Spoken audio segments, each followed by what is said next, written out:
Hello, അസ്സലാമു അലൈക്കും. ഇന്ന് ഞാനൊരു സിമ്പിൾ ആയിട്ടുള്ള ഒരു സ്നാക്കാണ് കൊണ്ടുവന്നിട്ടുള്ളത്. നമുക്ക് ഇഫ്താറിനൊക്കെ ട്രൈ ചെയ്യാൻ പറ്റുന്ന ഒരു കിഡിലൻ സ്നാക്കാണ്. ഉണ്ടാക്കാൻ അങ്ങനെ ഒത്തിരി സമയമൊന്നും ആവശ്യമില്ല. പെട്ടെന്ന് ഉണ്ടാക്കിയെടുക്കാം. അതേപോലെ തന്നെ നമുക്ക് ഇതിന് ചിക്കനോ മുട്ടയോ ഒന്നും ആവശ്യമില്ല. കുറച്ച് ഇൻഗ്രീഡിയൻസ് മാത്രം വെച്ചിട്ട് നമുക്ക് പെട്ടെന്ന് ഉണ്ടാക്കിയെടുക്കാം. അപ്പൊ ഇത് എങ്ങനെയാണ് ഉണ്ടാക്കുന്നത് നമുക്ക് നോക്കാം. ആദ്യം തന്നെ ഞാനിവിടെ ഒരു വലിയ ബൗളിനകത്തോട്ട് ഒരു കപ്പ് അവില് ചേർക്കുന്നുണ്ട്. അവിൽ അങ്ങനെ ചേർക്കുമല്ല, ഒരു കപ്പ് അവില് കുറച്ച് വെള്ളം ഒഴിച്ചിട്ട് ഒരു 10-15 മിനിറ്റ് ഒന്ന് നന്നായിട്ട് കുതിർത്തി വെക്കുക. അതിനുശേഷം ആ വെള്ളം കളഞ്ഞിട്ട് വേണം നമ്മൾ ചേർക്കാനായിട്ട്. വെള്ളമില്ലാതെ ചേർക്കാൻ നോക്കുക. നന്നായിട്ട് സോഫ്റ്റ് ആയിട്ട് അവിൽ കിട്ടാൻ വേണ്ടിയിട്ടാണ് നമ്മൾ അങ്ങനെ ചെയ്യുന്നത്. എന്നാൽ അതിൽ നമുക്ക് നന്നായിട്ട് കുഴച്ചെടുക്കാൻ പറ്റുള്ളൂ. അപ്പോൾ അതിനുശേഷം നമ്മളിത് ഒരു ബൗളിൽ ചേർത്തിട്ടുണ്ട്. ഈ അവിലിന് പകരം വെള്ള അവിൽ എടുത്താലും കുഴപ്പമൊന്നുമില്ല, ഇതേപോലെ തന്നെ ചെയ്താൽ മതി. അതേപോലെ ഇതിൻ്റെ കൂടെ ഒരു വലിയ ഉരുളക്കിഴങ്ങ് നന്നായിട്ട് വേവിച്ചിട്ട് ഒന്ന് ഉടച്ചെടുത്തതും കൂടെ ചേർക്കുന്നുണ്ട്. അതേപോലെ തന്നെ ഒരു ചെറിയ ക്യാരറ്റ് ഒന്ന് ഗ്രേറ്റ് ചെയ്തിട്ട് ചേർക്കുന്നുണ്ട്. പിന്നെ ഇതിൽ പച്ചക്കറികളൊക്കെ നിങ്ങൾക്ക് ഇഷ്ടമുള്ളത് എക്സ്ട്രാ വേണേൽ ചേർത്ത് കൊടുക്കുക. അതേപോലെ തന്നെ ഒരു സവാള ചെറുതായിട്ട് കട്ട് ചെയ്ത് ചേർത്തിട്ടുണ്ട്.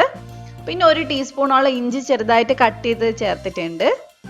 അതിൻ്റെ കൂടെ തന്നെ ഒരു പിടി മല്ലിയില ചേർത്തിട്ടുണ്ട്. നിങ്ങൾക്ക് വേണേൽ കറിവേപ്പിലയും ചേർത്ത് കൊടുക്കാം.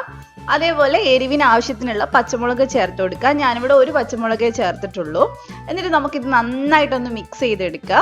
ഉരുളക്കിഴങ്ങ് നന്നായിട്ട് ഉടഞ്ഞിട്ടുണ്ടെങ്കിൽ നമുക്ക് കറക്റ്റായിട്ട് മിക്സ് ചെയ്തെടുക്കാൻ പറ്റുള്ളൂ. അപ്പം നന്നായിട്ട് മിക്സ് ചെയ്യുക. അതിനുശേഷം വേണം നമ്മൾ ഇതിനകത്തോട്ട് പൊടികളൊക്കെ ചേർത്ത് കൊടുക്കാനായിട്ട്.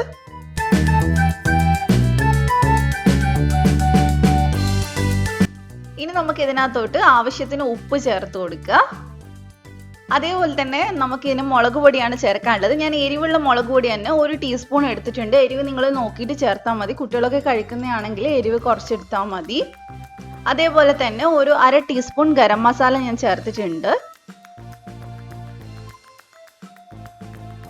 അതേപോലെ തന്നെ നമുക്ക് ഇതിനകത്തോട്ട് 1/2 ടീസ്പൂൺ കുരുമുളക് പൊടി ചേർത്ത് കൊടുക്കുക. അതേപോലെ തന്നെ കുറച്ച് മഞ്ഞൾപ്പൊടി ചേർത്ത് കൊടുക്കുക. ഒരു 1/4 ടീസ്പൂൺ മതി. പിന്നെ ഞാനിവിടെ ഒരു കുഞ്ഞു പീസ് നാരങ്ങ എടുത്തിട്ടുണ്ട്. ഒരു പകുതി നാരങ്ങ ഉള്ളൂ. അത് നമുക്ക് ഇതിനകത്തോട്ട് പിഴിഞ്ഞൊഴിച്ച് കൊടുക്കാം. നാരങ്ങ ഇല്ലെങ്കിലും കുഴപ്പമൊന്നുമില്ല. ചെറുതായിട്ടൊരു പുളിരസം വരുമ്പോൾ നല്ല ടേസ്റ്റാണ്. അപ്പോൾ ഇനി നമുക്ക് ഇതെല്ലാം കൂടി ഒന്ന് മിക്സ് ചെയ്തെടുക്കുക. മസാലയൊക്കെ എല്ലായിടെയും ഒന്ന് പിടിക്കാൻ വേണ്ടിയിട്ടാണ്. നന്നായിട്ടൊന്ന് മിക്സ് ചെയ്തെടുക്കുക.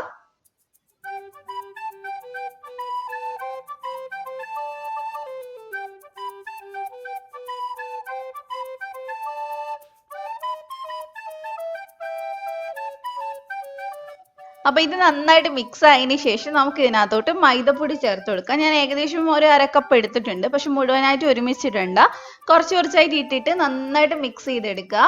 ഇതിൽ നമ്മൾ മൈദ ആവശ്യത്തിന് തന്നെ ഇടണം. നമുക്ക് നന്നായിട്ട് കുഴച്ചെടുക്കാൻ പാകത്തിന് ഇടണം. അല്ലെങ്കിൽ പിന്നെ കുറച്ച് കഴിയുമ്പോൾ അതങ്ങ് ലൂസായി പോവും ഉരുട്ടിയതിന് ശേഷം.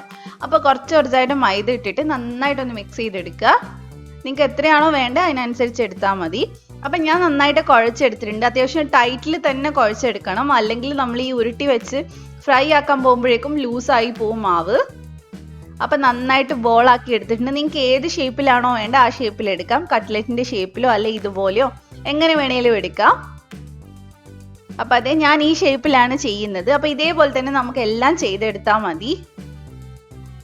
അതേപോലെ തന്നെ മൈദക്ക് പകരം ഗോതമ്പ് മാവ് ചേർത്താലും കുഴപ്പമൊന്നുമില്ല, ടേസ്റ്റ് ഒക്കെ തന്നെ ഉണ്ടാവും. അപ്പോൾ ചേർക്കുന്ന സമയത്ത് ടൈറ്റ് ആയിട്ട് കുഴച്ചെടുക്കാൻ പാകത്തിനുള്ള അത്രയും ചേർക്കുക. അത്രയും ശ്രദ്ധിച്ചാൽ മതി, ഇല്ലെങ്കിൽ നമുക്ക് എണ്ണയിലോട്ട് ഇടാൻ പറ്റില്ല. അപ്പോൾ അതേ എല്ലാം ഞാനിവിടെ ചെയ്തെടുത്തിട്ടുണ്ട്. ഇനി നമുക്കിത് ബ്രെഡ് ക്രംസിൽ ഒന്ന് പൊതിഞ്ഞെടുക്കണം. അതാണ് നമ്മുടെ അടുത്ത പരിപാടി. അപ്പോൾ നമുക്കിനി അത് ചെയ്യാം. അതിനുവേണ്ടി ഞാനിവിടെ ഒരു ചെറിയ ബൗളിൽ ഒരു 2 ടേബിൾ സ്പൂൺ മൈദ ചേർക്കുന്നുണ്ട്. മൈദേൻ്റെ ഒരു പേസ്റ്റ് ആക്കിയിട്ടാണ് ഞാൻ ചെയ്യുന്നത്. അപ്പോൾ നിങ്ങൾക്ക് വേണമെങ്കിൽ മുട്ടയുടെ വെള്ളം എടുത്തിട്ട് അതിനകത്ത് മുക്കിയാൽ മതി, സാധാരണ ചെയ്യണ പോലെ.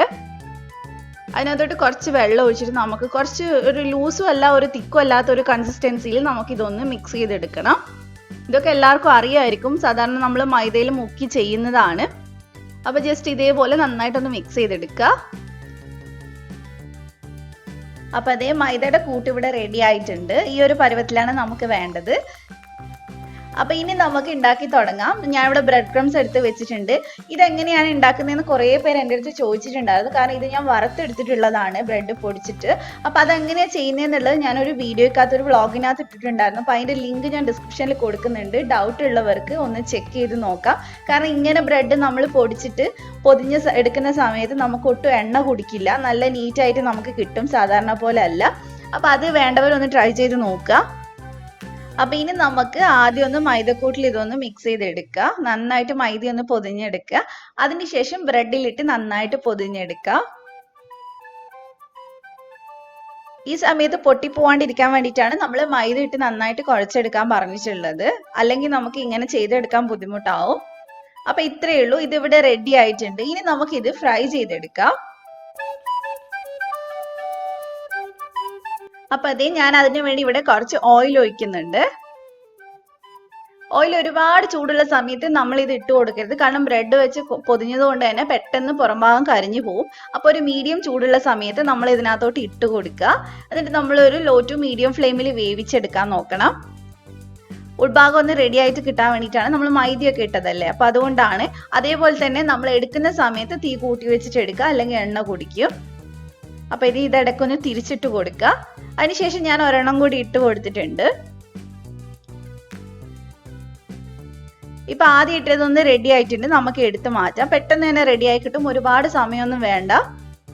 അപ്പൊ ഇതേ ഇത്രയേ ഉള്ളൂ. ഇതേപോലെ തന്നെ ബാക്കിയുള്ളതൊക്കെ ഒന്ന് ഫ്രൈ ചെയ്തെടുത്താൽ മതി. അപ്പൊ എല്ലാരും ഒന്ന് ട്രൈ ചെയ്ത് നോക്കുക. നോമ്പൊക്കെ അല്ലേ വരുന്നത്, അപ്പൊ എല്ലാരും ട്രൈ ചെയ്യുക. എന്നിട്ട് ഫീഡ്ബാക്ക് പറയാം. നല്ല കിടിലൻ റെസിപ്പിയാണ്. നമുക്ക് ഒരുപാട് സാധനങ്ങളൊന്നും ആവശ്യമില്ല. ചിക്കനോ മുട്ടയോ ഒന്നും ഇല്ലാത്ത സമയത്ത് നമുക്ക് എളുപ്പത്തിൽ ഉണ്ടാക്കി കൊടുക്കാൻ പറ്റുന്നതാണ്. അതുപോലെ കുട്ടികൾക്കും ഭയങ്കര ഇഷ്ടമാവും. അപ്പൊ എല്ലാരും ട്രൈ ചെയ്തിട്ട് ഫീഡ്ബാക്ക് പറയാം. അതേപോലെ നിങ്ങൾക്ക് വീഡിയോ ഇഷ്ടപ്പെട്ടിട്ടുണ്ടെങ്കിൽ ലൈക്ക് ചെയ്യുക. അതേപോലെ എന്റെ ചാനൽ ആദ്യമായിട്ട് കാണുന്ന ആരെങ്കിലും ഉണ്ടെങ്കിൽ ഒന്ന് സബ്സ്ക്രൈബ് ചെയ്യുക. എന്നിട്ട് തൊട്ടടുത്ത ബെല്ലും കൂടെ ഒന്ന് ക്ലിക്ക് ചെയ്തിട്ട് ഓൾ ക്ലിക്ക് ചെയ്യുക. എന്നാൽ മാത്രമേ ഞാൻ വീഡിയോസ് ഇടുമ്പോൾ നിങ്ങൾക്ക് നോട്ടിഫിക്കേഷൻ വരുള്ളൂ. അപ്പൊ ഇതേപോലെ തന്നെ മറ്റൊരു കിടിലൻ വീഡിയോ ആയിട്ട് ഇൻഷാ അല്ലാഹ് നമുക്ക് നാളെ കാണാം. Thank you for watching.